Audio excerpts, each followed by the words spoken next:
senior militer Israel tewas. Serangan udara mendadak dari pesawat tempur terbaru Suriah menghantam markas elit di jantung Israel. 300 pasukan tewas seketika. Siapa dalang di balik serangan udara paling presisi dalam sejarah konflik regional? Sekitar pukul 4.12 pagi waktu setempat, sebuah ledakan mahadahsyat mengguncang kawasan militer di utara Beit Shemesh, tak jauh dari markas Divisi Pertahanan Khusus Israel. Di balik ledakan itu, sebuah manuver udara yang belum pernah terlihat sebelumnya. Serangan ini bukan dilakukan oleh rudal jarak jauh, tapi oleh pesawat tempur siluman generasi baru milik Suriah yang diberi nama Haidar 99, hasil kolaborasi rahasia antara Suriah dan teknokrat militer Iran. Haidar 99 bukan sekadar pesawat. Ini adalah platform pembawa rudal pintar yang mampu terbang rendah melintasi sistem radar Iron Dome tanpa terdeteksi. Ini terobosan besar dalam doktrin udara Suriah. Dalam rekaman yang berhasil diambil dari jarak jauh, terlihat dua lintasan hitam membelah langit hanya beberapa detik sebelum suara ledakan menggema di seluruh Beit Shemesh. Target serangan: kediaman pribadi Brigadir Jenderal Eliev Mordecai, Panglima Lapangan dari Komando Utara IDF. Ia dikenal sebagai arsitek sejumlah operasi militer kontroversial di wilayah Quneitra dan Darah. Di saat serangan, Jenderal Eliev tengah memimpin rapat strategis tertutup bersama lebih dari 300 perwira dan operator unit elit Sayeret Maglan di bunker bawah tanah kompleks militer tersebut. Serangan udara dari Haidar 99 menembakkan dua rudal berpemandu presisi tinggi, Ghadar SM-3 dan Duhar 81, varian terbaru dengan kepala peledak termobarik dan sistem pemecah beton. Tak satu pun dari mereka selamat. Kami kehilangan salah satu komandan terbaik kami. Ini adalah tamparan keras terhadap struktur pertahanan kami, namun kami akan segera membalasnya dengan kekuatan penuh.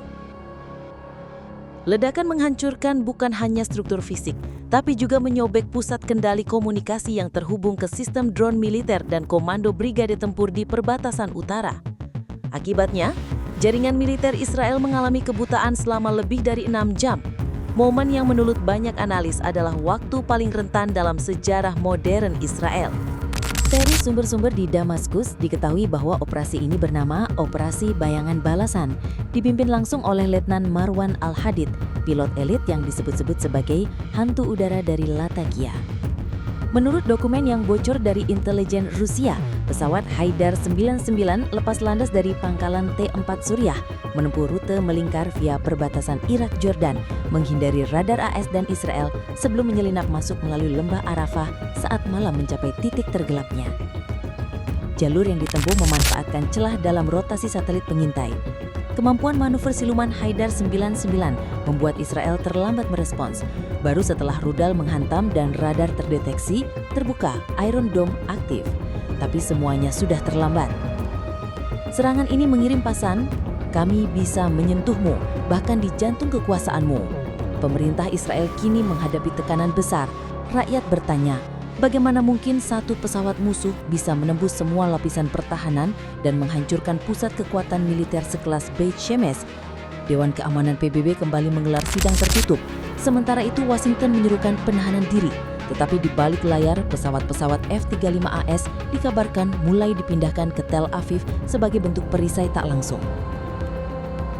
Gambar-gambar dari Beit Shemesh memperlihatkan ratusan peti jenazah diturunkan dalam upacara militer yang sunyi.